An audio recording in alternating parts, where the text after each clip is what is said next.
First thought I had when I woke up was the supernatural is normal. That's the first thing I thought of. It's like Jesus sitting on my bed. But sadly, it maybe isn't so normal with the church, but it's supposed to be. It's supposed to be our everyday experience. If you look in the book, we base our life on this book. If you look in the book, it's from start to finish. Yes. It's normal in the Bible. These signs and wonders and miracles and God wanting to show himself strong. And that, I believe, we were talking last night, is a return to that being normal. It's kind of a ditch that people get into too, is they're seeking the supernatural and they end up with maybe a counterfeit to it. The world has all kinds of strange things out there. And so we're not talking about manufacturing something or something that comes from flesh or from human ingenuity. It's something that God breathes, and it happens in just a normal everyday life. Very first time Jesus began to reveal his supernatural character was when his mom said, they don't have any wine. He's like, I'm not ready to reveal that yet. And then he turns water into wine. Well, this was actually normal for him. It's how he started. So the few disciples that he had with him, they saw that, and including the whole wedding party, but they saw that and they're like, whoa, it got their attention. Yeah. And that's what this is supposed to do. It's supposed to get the world's attention.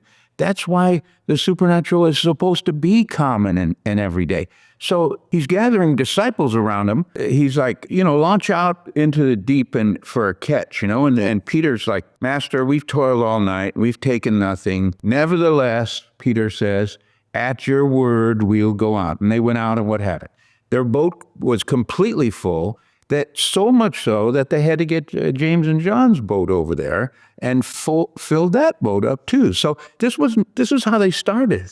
This is how you start with Jesus. This isn't something that you attain to because of your holiness or your power. It's where God starts with people. Yes. He wants that. He wants to show people his love and his power through demonstration. And so this morning I just wake up, I'm asleep, and I just wake up and the first thing I think of is supernatural's normal.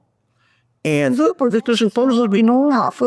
I'm going to write this. Well, supernatural is normal. yeah, and then you just look in the book and you see it. Well, what's amazing about our connection to God is Jesus said, the Holy Spirit is here now.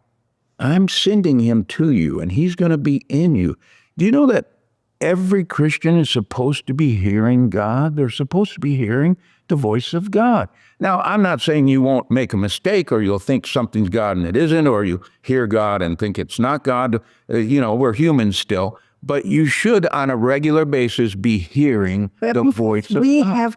We have to include him in what we do. Like I tell the Holy Spirit, even when I start putting makeup on, okay, now we're going to do this because you couldn't make me look good. Yeah. So, and one day I heard God say, I have a need to be needed.